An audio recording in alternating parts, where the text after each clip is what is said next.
Buenos días, amigos y amigas de la Fundación Ramón Rubial. Muchas gracias, como siempre, por acudir a un nuevo encuentro de la Fundación, aunque las circunstancias obliguen a hacerlo en formato reducido. Pero a pesar de todo, no queríamos dejar de presentar este nuevo libro, Resistencia Socialista en Femenino, Violencia de ETA y Mujeres del Partido Socialista de Euskadi desde la transición hasta 2011. Como sabéis, desde la Fundación llevamos varios años trabajando en la elaboración de diferentes libros sobre memoria histórica, paz y convivencia, sobre la resistencia de muchas personas, a menudo anónimas, frente a la violencia de ETA.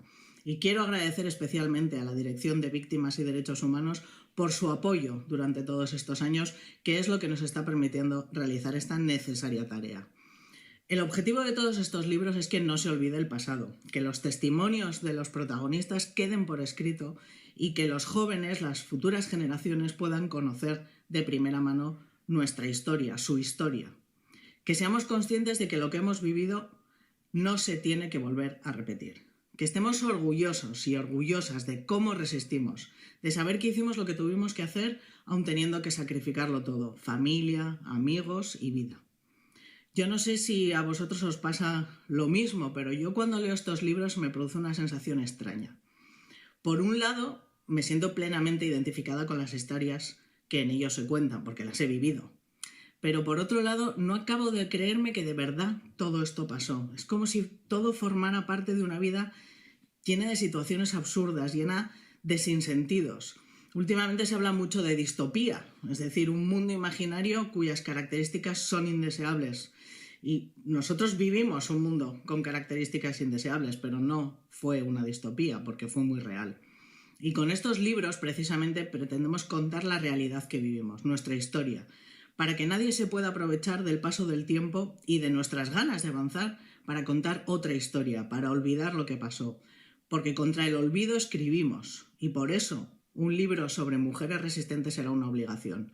Las mujeres, las grandes olvidadas de la historia, de todas las historias, las olvidadas de los olvidados. Porque Marian, Bego, Arrichu, Izaskun, Rafi, Soledad, Aspasia, Lenchu, Bárbara, Maite, Esther, Fátima, Loli, Estíbaliz, Ana, Sara, Natalia, Idoia y muchas mujeres más fueron unas resistentes y lo siguen siendo, porque vivir lo que vivimos te obliga a ser resistente el resto de tu vida. Y podríamos escribir un libro sobre cada una de ellas y aprenderíamos en cada página. Gracias por vuestra lucha. Y gracias por haber compartido vuestras reflexiones a través de Ángel Comonte y de Sara Hidalgo, los autores de este impresionante libro que repiten colaboración con la Fundación. Muchas gracias, espero que disfrutéis, espero que aprendáis y os dejo con Sara Hidalgo. Un abrazo muy fuerte y espero que nos veamos muy pronto.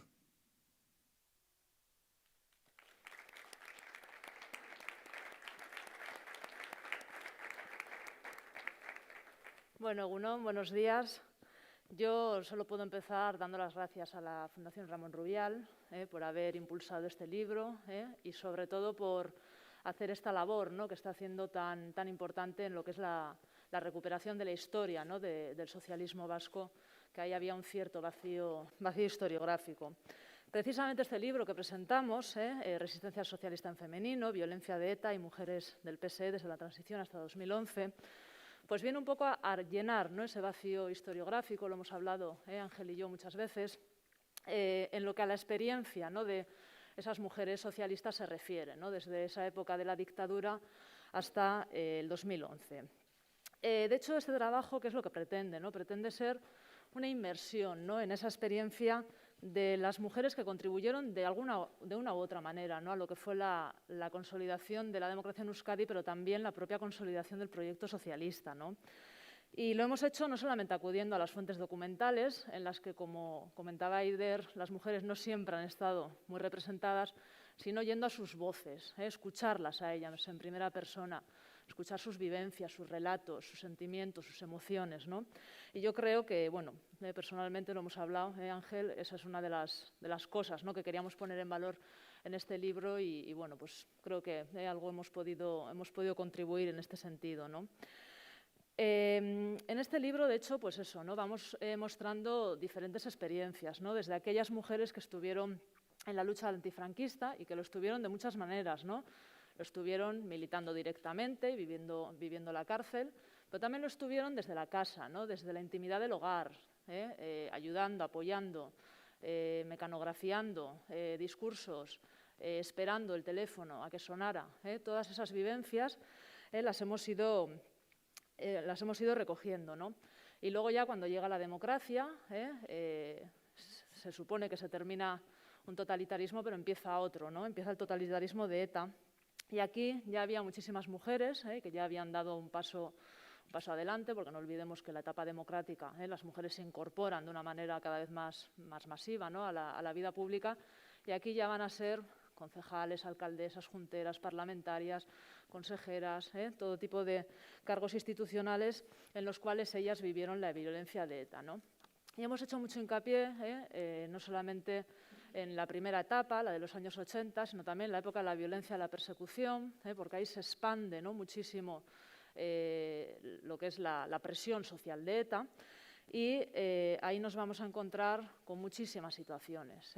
La quema de un negocio, los hostigamientos a la entrada de la casa, la necesidad de llevar escolta, ¿no? que todas las entrevistadas lo han definido pues, como una cosa asfixiante, ¿no? A pesar de que sabían que de ello dependía su supervivencia, era una cosa asfixiante, ¿no? Y todas esas situaciones que vienen derivadas de la violencia, ¿no? De persecución, de la violencia terrorista que estaba teniendo ETA, ¿no? En definitiva, en este libro, ¿qué es lo que queremos mostrar? Queremos mostrar cómo estas mujeres han vivido esta situación y cómo ellas han tenido su papel fundamental en la consolidación del socialismo vasco. Luego, por otra parte, en el libro nos vamos a sumergir de diferente manera. Por una parte, hemos hecho una diferencia a nivel territorial. Ángel os va a hablar, ¿no? de Guipúzcoa y de Álava. Yo os voy a hablar un poquitito de Guipúzcoa porque es un poco, al final, un libro a cuatro manos, es como lo hemos organizado. Guipúzcoa pues, fue el terrorismo impactó, obviamente, ¿no? en todo Euskadi, pero Guipúzcoa fue el lugar donde más, ¿no? impactó, seguramente porque el tamaño de muchos municipios, donde había se conocía mucha gente, y la implantación que tenía el partido allí, pues influyeron sin duda en esto, ¿no? Y ahí hemos recogido bastantes testimonios de mujeres guipuzcoanas de cómo ellas vivieron toda esta violencia terrorista. Y nada más, cedo ya la palabra a Ángel, al colega Ángel, que es quien va a hablar de la parte del libro que le corresponde a él. Y nada, pues muchísimas gracias.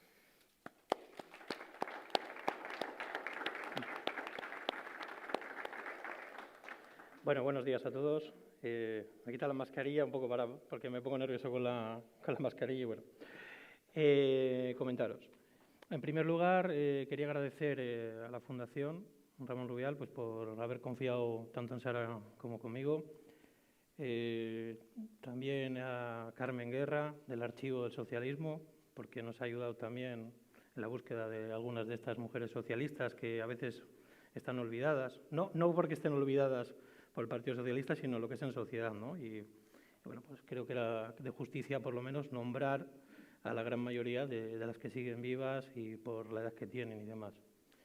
Y bueno, yo diría que los historiadores somos hijos de nuestro tiempo y bueno, pues quizás este libro, además lo hemos hablado durante muchas horas, en los correos, por teléfono, todo, a veces cuando empiezas a indagar piensas que tienes que hacer como un puzzle, ¿no? Es decir, recomponer toda una historia, no es ir a la Wikipedia, ¿no? Como que va mucha gente y encuentra algo. Entonces, cuando se plantea un proyecto de este calado, pues nos encontrábamos que realmente no se había escrito mucho sobre lo que era la mujer socialista. No solo en el País Vasco, sino a nivel nacional. Es decir, hay algún libro, alguna cosa suelta, pero realmente no había nada. Entonces, ahí fue un reto ya, por nuestra parte, el meternos en el tema. De ahí que decidimos también plantear la raíz de esas mujeres socialistas no solo durante la época terrorista, sino la etapa anterior al franquismo, ¿no?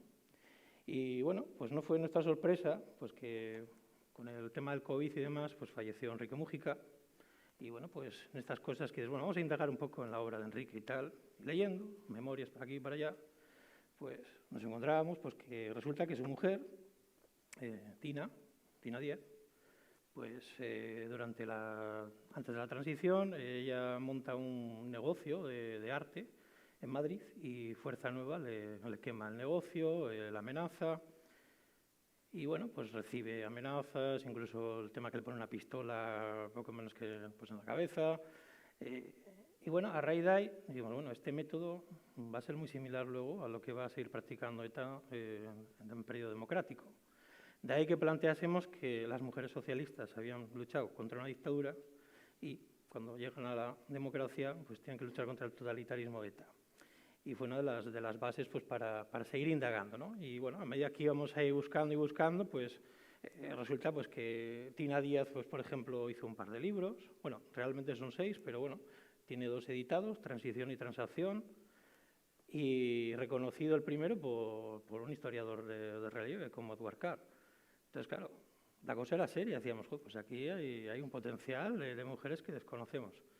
Luego, pues resulta que eso, Alicia Ayala, también una militante también de las clásicas del socialismo vizcaíno, resulta que tiene un libro editado, Cárcel de Mujeres, más otros 2 que ha hecho de memoria histórica. Y bueno, pues da una serie de claves también, pues en las que aparece otra vez Tina, aparece Begoña, la madre de Pachi, y además que luego empiezas a seguir indagando un montón de memorias de Ramón, etcétera, etcétera, y ahí aparecen ellas. Aparece también Nati, la mujer de Nicolás, Emilia, la mujer de Ramón, que resulta que era universitaria en la época de la República. Y digo, estamos hablando aquí de Clara Campoamor, de Victoria Kent, y resulta que tenemos aquí en el País Vasco un montón de mujeres socialistas que han estado dando ahí fuerza a lo que es el socialismo vasco y español, es decir, a nivel nacional. Y bueno, pues ahí seguimos indagando y ahí salió un capítulo prácticamente de las mujeres socialistas vizcaínas prácticamente. Hay que agradecer a todas ellas, a todas las mujeres socialistas que han colaborado en el libro. Creo que casi todas las ha nombrado ya Eider. También ella misma que ha colaborado desde Bruselas, ahí nos estuvo ayudando. Fue clave también uno de sus puntos para el tema de la internacionalización del conflicto, ¿no? Como lo dicen los adalides del tema patriótico, ¿no? Por parte del mundo de ETA y demás, pues resulta que se encuentran esas contradicciones en el exterior, ¿no? En Argentina, con las madres de la Plaza de Mayo, pues que tenían carteles de amnistía, o, por ejemplo, Loli de Juan en Basauri, cuando trajo a Edward James Olmos, el teniente Castillo, corrupción en Miami, pues cuando él ve la situación en la que se encontraban con escoltas y demás, dice, oye, esto no es lo que me han contado, ¿no? Desde Estados Unidos, esa visión que tenemos del indigenismo mexicano, etcétera, etcétera. Y a raíz de él dice, pues la historia de ETA no es como me la están contando, esto no es una guerrilla, esto es un grupo de personas que tras la transición se dedican a pegar tiros en la nuca. Y bueno, creo que eso queda reflejado en la obra. Agradecer a todas ellas su colaboración, a Marian, de Iurreta, que se me olvidan ahora con las cosas del directo. A ver, esto... me saldrán ahora, de Álava a Zaragoza, a Esosi Leturiondo, la mujer de Mario, que colaboraron enseguida, al primer momento que contactamos con ellas, pues para que se hiciesen alguna reflexión. Y Doya, que la tengo aquí al lado, también enseguida pues eso, empezó a escribir un poquito sobre la situación. Y bueno, yo sigo insistiendo en la importancia del relato y del blanqueamiento de la historia contemporánea que se está dando por ciertos sectores, ¿no? del mundo político vasco. Creo que es importante que aparezcan este tipo de libros y más que se sigan haciendo para reivindicar no solo ya las figuras del socialismo, sino también el mundo de esas ideas socialistas. Y voy a poner un ejemplo. En el año 87, cuando el atentado en Maite Torrano, por cierto, ahora, según la marcha, Miquel colaboró también para hablarnos un poco de Maite Torrano, de Esther Cabezudo también. No quisimos meterla directamente a ella porque fue un tema muy duro, el tema de su atentado, y hemos hecho pues dar esa imagen pues, desde otras personas para que nos lo comentasen, ¿no? Estíbaliz Freige también. Y bueno, pues en el año 87 nosotros en la escuela teníamos un grupo de tiempo libre, se llamaba Nuevos Amigos, íbamos de excursión a Los Castaños, y bueno, pues ahí empezamos a aprender la importancia de la historia, ¿no? Del movimiento obrero. Y resulta que editamos en el tiempo libre pues, unos periódicos, y fue tal lo que nos llamó la atención, porque teníamos 9 y 10 años, la gran mayoría de los que estábamos en el grupo, que el atentado de Maite y de Félix Peña, pues lo reflejamos en uno de los cuadernillos.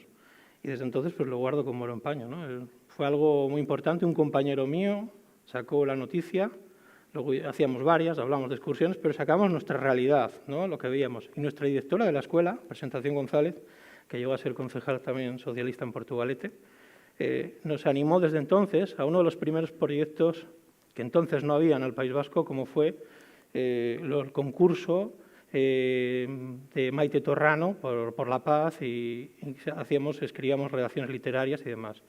Entonces, desde nuestra escuela, desde Ruperto Medina, pues colaboramos con el Ayuntamiento de Portugalete para esos eventos. Y creo que esto nos marcó a mucha gente de mi generación. Y por eso digo que es importante que las nuevas generaciones que están viendo un relato pues, a través de series tipo Patria y demás, es bueno que conozcan también pues, nuestros documentos. Quería despedirme, porque creo que lo que tenéis que hacer es mirar el libro y luego comentarlo. Bueno, ha muerto Sabina de la Cruz, la mujer de Blas de Otero. Y bueno, ha sido un año duro, sabemos que todos hemos perdido algún familiar. Yo perdí a mi abuela en medio de la escritura del libro, creo que fue lo que más fuerza me dio para indagar más a fondo. Y sobre todo porque me veía reflejada muchas de las madres que aparecían en el libro, ¿no? como Begoña. Más a Begoña tuve el placer de conocerla varias veces, incluso estar en su casa, el pedazo de biblioteca que tenía, una pasada. Y esa gente sencilla, esa gente humilde es la que creaba el socialismo, ¿no? Y bueno, pues Víctor Manuel hizo una canción en homenaje a Blas de Otero, ¿no? Utilizando su poema, que era Pido la paz y la palabra, y decía algo así como pido la paz y la palabra y el futuro es nuestro. La vida no es invierno todo el año, ni la fuerza a la justicia puede atar. Pido la paz y la palabra para abrazar el horizonte y el futuro entero. Pues creo que esa sería un poco la base del libro, ¿no? El seguir adelante y reivindicar lo que es de justicia, ¿no? De estas mujeres socialistas que gracias a ellas hoy podemos estar aquí también dando una charla. Muchas gracias.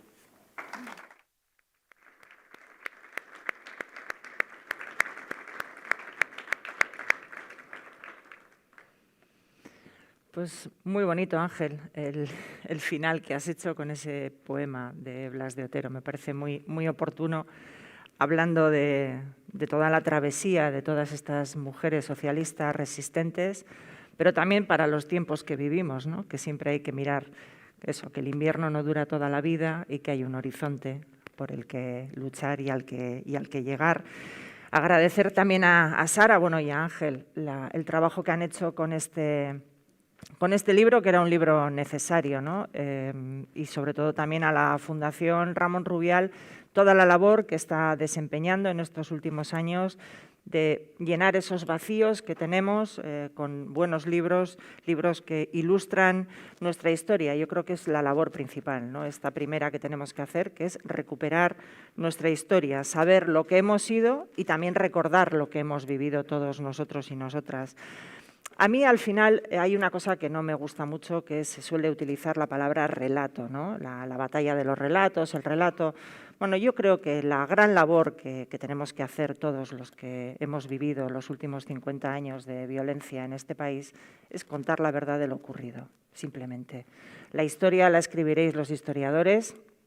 Y evidentemente cada uno tendremos nuestra memoria porque es nuestro ejercicio personal íntimo de las experiencias que hemos tenido todos y cada uno de nosotros y de nosotras. Pero a mí me gusta hablar de contar la verdad de lo ocurrido, de cómo fue nuestras vidas, de cómo fueron las vidas de todas las personas que tuvieron que resistir frente al terror de ETA, de los resistentes, ¿no? De esos que no han estado muy presentes en las historias oficiales, hasta que hace unos pocos años se ha empezado a poner en valor y a recordar el papel de los resistentes. Y sobre todo a mí lo que me gusta de este libro, y lo comentaba con vosotros al inicio, es que es ciertamente un poquito unamuniano, ¿no? Es la intrahistoria, las pequeñas historias, el sumatorio de las pequeñas historias que hacen que esa miscelánea, al final, cuando tomas distancia, ves el cuadro completo y la dimensión que realmente ha tenido, bueno, pues el drama que hemos vivido, ¿no? Y sobre todo la importancia que tiene el que se recoja en este tipo de trabajos, porque son historias que no salen en los libros de historia, no van a salir,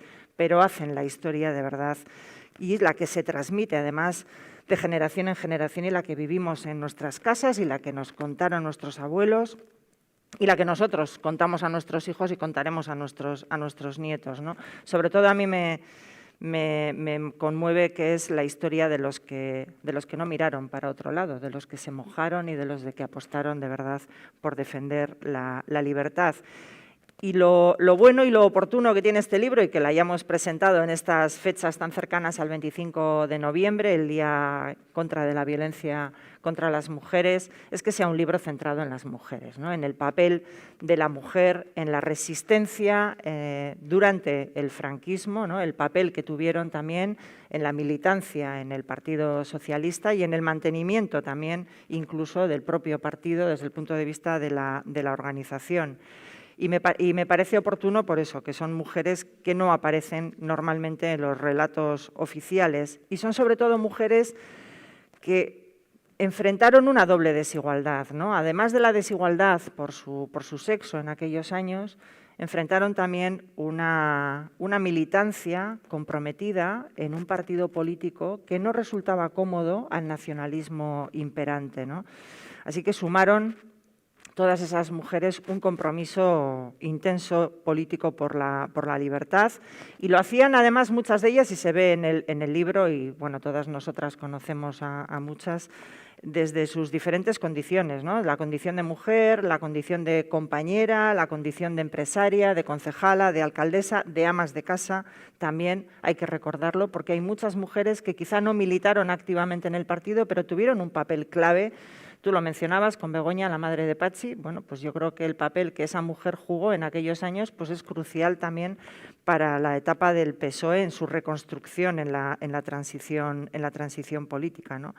Y es nuestro deber, pues eso, recordar que en la historia del partido, en la historia reciente de nuestro país, no solo hubo hombres en primera línea, sino que también hubo mujeres que gracias a su labor, muchas veces callada, bueno, hoy estamos aquí nosotros que no dejamos de ser, bueno, pues sus herederos, ¿no? Y lo comentabais, Sara, comentabais el tema de que las conversaciones que habíais ido manteniendo con las diferentes mujeres os llevaron a una reflexión de la lucha contra ETA, la resistencia frente a ETA, pero antes fue la resistencia al franquismo, ¿no? Y bueno, el papel que tuvieron todas estas mujeres en la clandestinidad y cómo muchas de ellas durante la clandestinidad quizá tuvieron un papel menos relevante público, diríamos de primera línea, pero que luego cuando llegó la democracia a España, estamos ya en la transición, recuperamos las primeras elecciones democráticas y muchas de ellas dan el paso a la primera línea política en el papel de concejalas, algunas llegan a alcaldesas, también junteras en el caso de Euskadi, parlamentarias vascas y luego ya cuando empezamos a llegar a los gobiernos, bueno, incluso consejeras del gobierno vasco, ¿no? Sobre todo son mujeres que comparten un perfil común, ¿no? Yo creo. En general, todas las mujeres que militan en el Partido Socialista en aquellos años, ¿no? Son mujeres con unos principios muy firmes, un compromiso político inmenso y una capacidad de sacrificio enorme, ¿no? Por el partido, por sus vecinos y vecinas, muchas de ellas desde el compromiso de ser concejalas en un pueblo pequeño, que eso es lo más difícil para las mujeres y para los hombres y sobre todo para los hijos de esas familias, ¿no? Que tenían que vivir en unos entornos sociales muy pequeños, con mucha presión, tanto en el colegio como en los parques, en fin, todas esas situaciones que son anécdotas pequeñas pero que forman la vida de las mujeres, ¿no? Y también reconocer que en aquellos años, no solo en los años del franquismo, sino también en los años de la transición e incluso en los años 90, bueno, no era fácil significarse políticamente, ¿no? No era lo más cómodo afiliarte a un partido como el Partido Socialista, que como decía antes, no era el partido que generaba demasiadas simpatías en el nacionalismo excluyente, ¿no? Y yo ahí sí que sumo al libro mi vivencia personal, que puede ser trasladable a cualquier otra mujer que se afilió en los años 90, ¿no? Yo me afilié en los años 90, que era cuando ya había comenzado la socialización del sufrimiento, Y lo hice por un compromiso político y sobre todo por una identificación, porque consideré que el Partido Socialista me parecía que era el partido que mejor representaba lo que yo sentía de una sociedad libre, una sociedad abierta. Y la verdad es que estoy muy orgullosa de toda la trayectoria y sobre todo también orgullosa de que, a pesar de las dificultades de aquellos años, yo, igual que otras mujeres que tú has citado, todas compañeras del partido, hemos sido capaces de, al mismo tiempo que militábamos en el partido activamente, en muchas ocasiones en primera línea, en diferentes responsabilidades, hemos sido capaces también, bueno, de compatibilizarlo con una vida familiar, con unos hijos y con tratar de darles una vida medianamente normalizada dentro de las circunstancias tan anormales que vivíamos, ¿no? Como decía Eider en sus palabras, ¿no? Hablaba de distopía, pues es verdad, porque tratábamos de fingir que no pasaba nada cuando ibas al parque con escoltas o cuando, como era mi caso, pues tenía que hacer una tournée de paradas de autobús con mis hijos a las 8 de la mañana porque no podíamos repetir parada de autobús con cierta asiduidad, ¿no? Todo esto pues lo haces tratando de engañarles para que ellos no sean conscientes de la dimensión del problema que estás viviendo y que lo haces cotidiano, pero en realidad es una normalidad total, ¿no?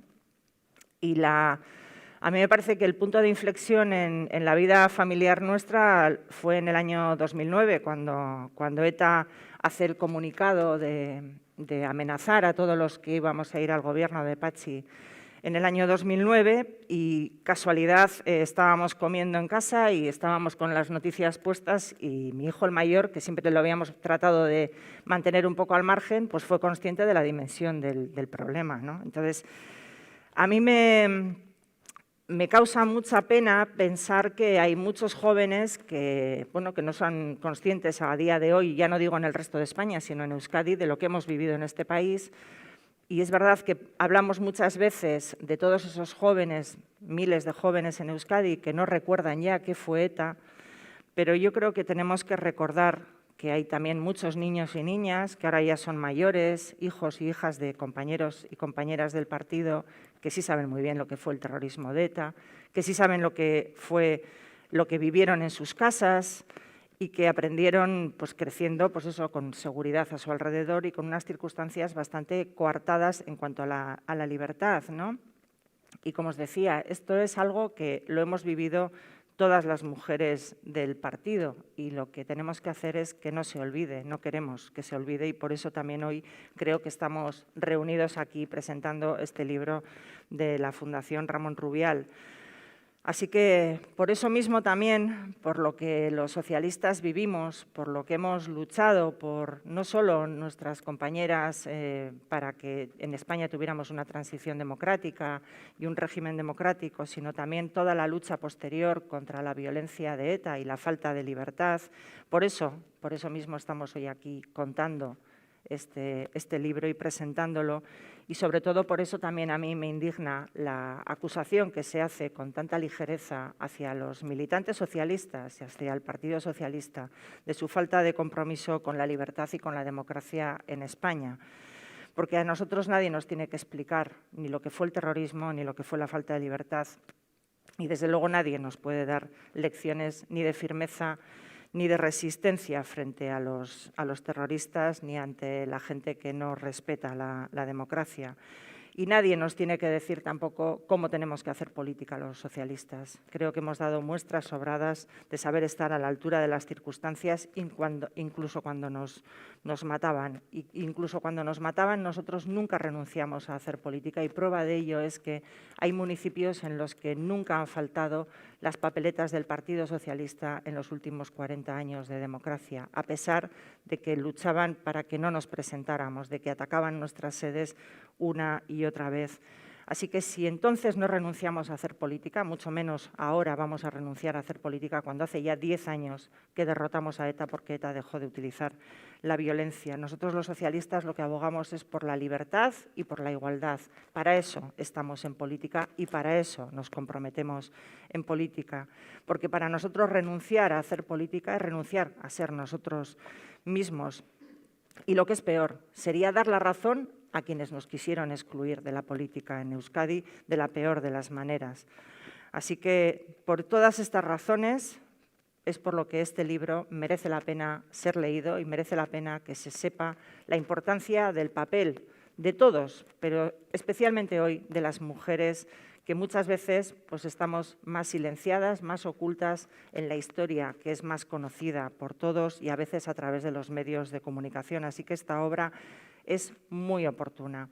Y en este momento en el que hablamos de los retos grandes que tenemos ante nosotros, de las grandes transformaciones que tenemos que afrontar como sociedad, de los retos y de los problemas que nos deja la pandemia que estamos padeciendo, los vascos tenemos un reto añadido clarísimo, ¿no? Que es construir la convivencia para construir un futuro sobre unas bases éticas sólidas. Y nosotros siempre hemos abogado por hacer una memoria inclusiva que reconozca a todas las víctimas, sin excepción. Y cuando digo a todas las víctimas, digo a las víctimas de ETA, del GAL, del Batallón Vasco Español y también a todas las víctimas de las vulneraciones de derechos humanos que hayan podido darse en Euskadi. Y el compromiso que tenemos que tener es que tenemos que dejar un país donde se recuerde que aquí se mató por pensar diferente, porque ya hemos conseguido el paso más importante, que es dejar un país a nuestros hijos y a nuestros nietos donde no se mate por pensar diferente, pero todavía tenemos ese reto pendiente, luchar y trabajar, y este libro yo creo que es una gran contribución a esa tarea, porque se recuerde que aquí se mató por pensar diferente, y este libro, como os decía, contribuye a esa verdad. Hay que contar la verdad de lo ocurrido. La historia hay que dejarla a los historiadores y a mí no me gusta hablar de batallas de relato, porque la batalla ya la dimos y la batalla la tendremos que seguir dando cada día, evidentemente, como en toda democracia, por seguir avanzando en derechos, avanzando en libertades y desde el compromiso social, que es lo que siempre nos caracteriza a los socialistas. Así que espero que os guste el libro y que lo podáis disfrutar y compartir con otras personas, que eso es lo importante, difundirlo. Muchas gracias.